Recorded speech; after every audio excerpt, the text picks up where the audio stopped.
Hello there YouTubers, and welcome to another DrCassette video presentation. Today we're going to take a closer look at the Sony model DCR-TRV110E Digital8 Handycam camcorder. Now, you have seen some videos that were made on this camcorder before. Those were the ones with the excessive tape noise in the background. Now, I'm sorry to say you won't see any more videos made on this camcorder anymore. Because I sold it on eBay. I just found out that I don't use it as much as I thought I would, and before it just keeps sitting around, I better go ahead and make some money out of it for something else. So let's take a closer look. Now, here is the side of the camcorder, and you can see this is really a typical late 90s Sony Video 8 or 8mm based camcorder.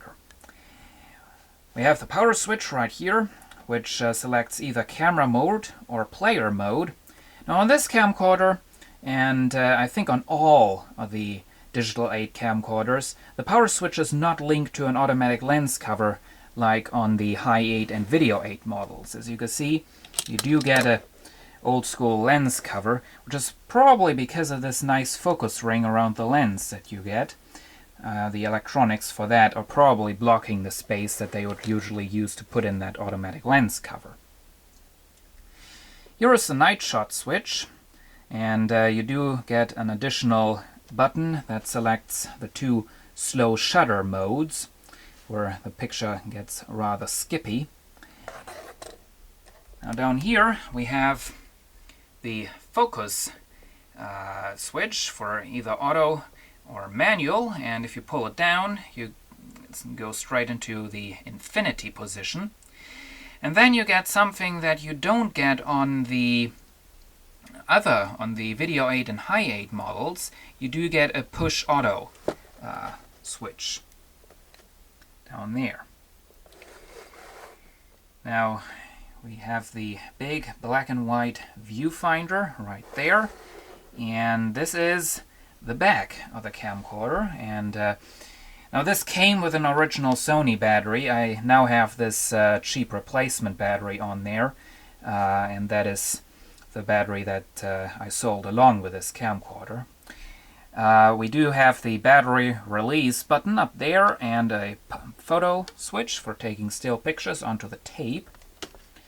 If I flip up the viewfinder, we have this really nice construction. I really like that because you can, with that setup, you can actually control all of the main features and functions of the camcorder when you're using the viewfinder. On the modern camcorders, if you want to get a bit more creative with your video making, you have to use the LCD screen because a lot of the functions are controlled over there, with a touch screen.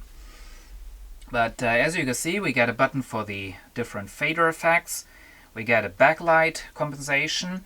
We have the program AE, different modes, and we have the exposure, and those are of course all controlled with that little control wheel.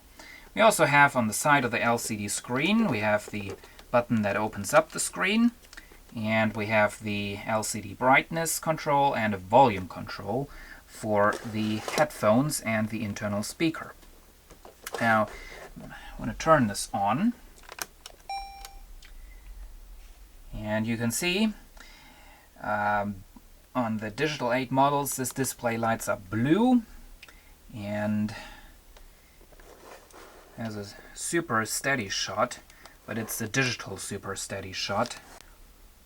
But there is the LCD screen. It doesn't have too much of a high resolution, but the resolution is a bit higher than on the Video 8 and Hi8 models.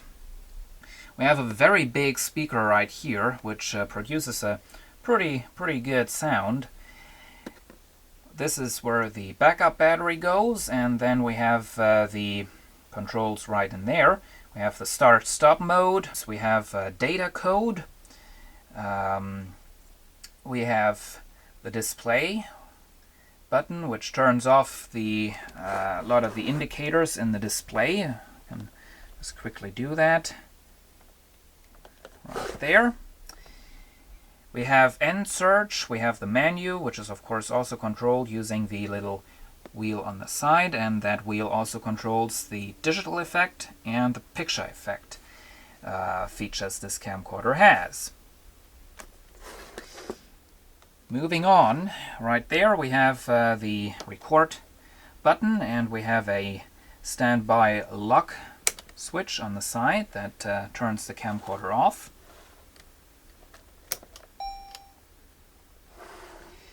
We have on this side the cassette compartment and the eject switch, and of course that opens up like a lot of the Sony Video8 mechanisms, and close that up again.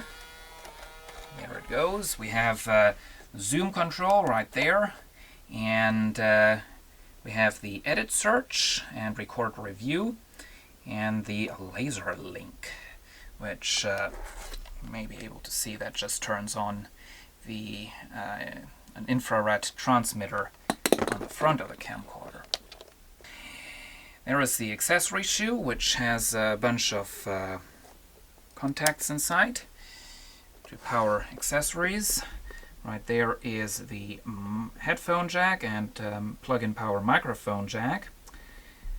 And behind this door, if I can get it to open up, there we go, we have super video output, composite video output, and audio output, stereo audio outputs, and a little DC jack for the optional RF modulator unit.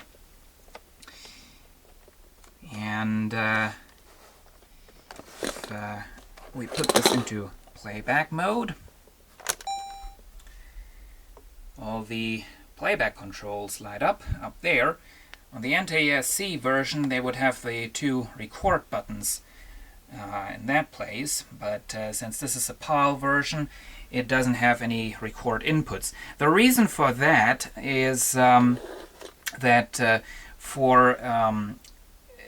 it's because of the taxes that the companies have to pay when they want to import these units into the European countries. They have to pay a certain amount of taxes for camcorders.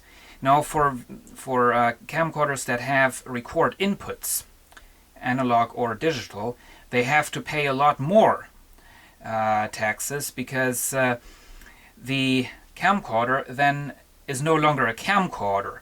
It's a VCR, and the taxes for VCRs are a lot higher.